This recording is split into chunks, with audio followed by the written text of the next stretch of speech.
Привет, друзья! Настала осень, и пока еще сильно не похолодало, хотел бы вам рассказать об одном интересном моменте по поводу кондиционера.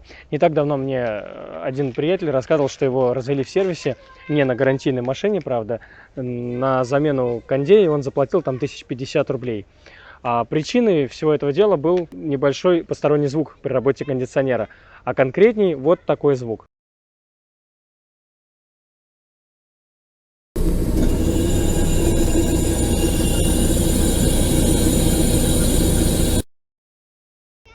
Итак, что же делать, если вы слышите такой звук из кондиционера?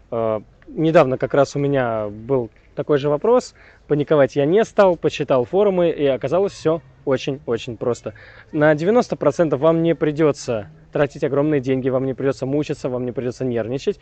Просто такой звук говорит о том, что уровень фреона в кондиционере несколько понизился.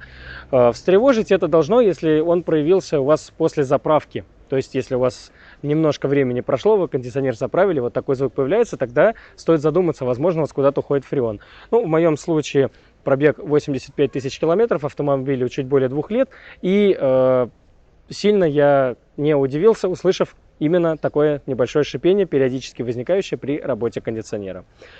Что мы делаем? Ну, в первую очередь, понятно, стоит уточнить, когда вы в последний раз заправляли кондиционер.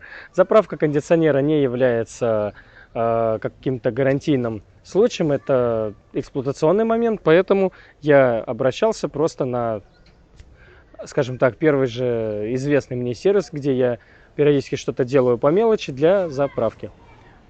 Проверили давление, давление было в норме, но кондиционер при работе на максимальной мощности выдавал недостаточно холода. Как это проверить? Термометр засовываете в дефлектор, включаете кондиционер на максимум, то есть на самую низкую температуру.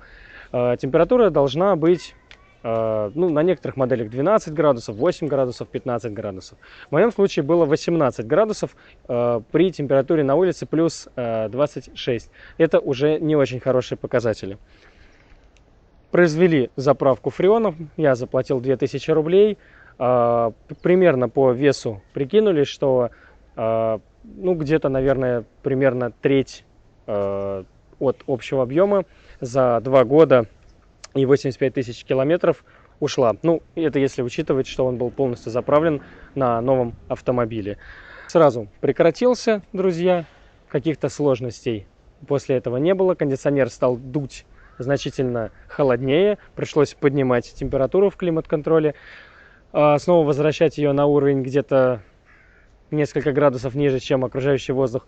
Регулярно заправляйте кондиционер в соответствии с регламентом в инструкции по эксплуатации и настраивайте там температуру таким образом, чтобы у вас не было большой разницы. Если у вас на улице плюс 35, а вы ставите кондиционер на плюс 15, то, конечно, он будет дуть ледяным воздухом.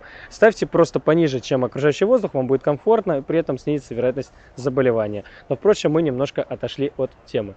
Как я уже сказал, у друга ситуация была точно такая же. Видимо, ему просто заправили фреон в кондиционер, потому что машину ему отдали очень быстро, но при этом взяли с него как за замену компрессора.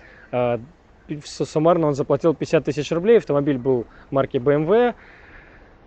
Ну, сами понимаете, развод случается, поэтому понятно, что посторонний звук из кондиционера должен насторожить, но если вы конкретно слышите шипение, это не проблема. Вот и еще один момент, друзья. Особо по эксплуатации автомобиля рассказать нечего, но стали изнашиваться коврики резиновые, которые мне подарил дилер при покупке 2 с небольшим года назад.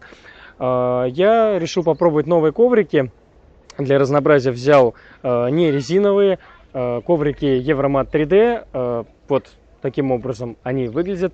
И сейчас вот уже несколько недель я на них езжу. Что я могу сказать?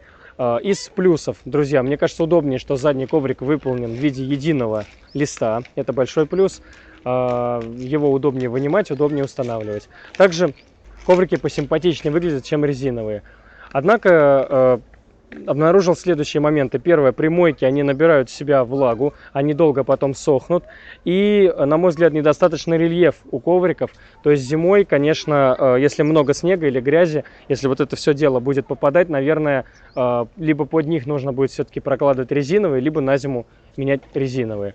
Так, материал удобный, снизу они шероховатые, поэтому не елозят по ковру салона. Это, на мой взгляд, большой плюс.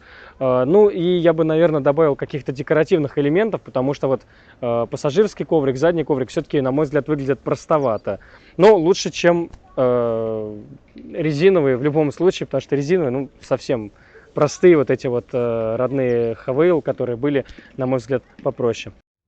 Вот такой водительский коврик. Здесь есть площадка под ноги, выштамповка под арку. Вот такие вот выемки. Здесь к нему вопросов нет. В нем, если что, и грязь, и все будет прекрасно задержаться.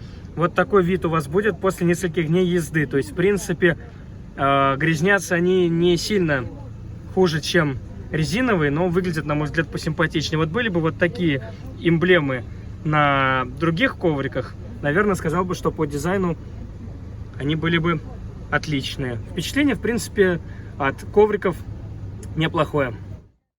А так эксплуатация продолжается, друзья. Пишите в комментариях, есть ли какие-то вопросы по автомобилю. Мне даже особо рассказать нечего. Вот последнее видео выходило, было, если я правильно помню, 70 тысяч пробега, сейчас 85 тысяч пробега.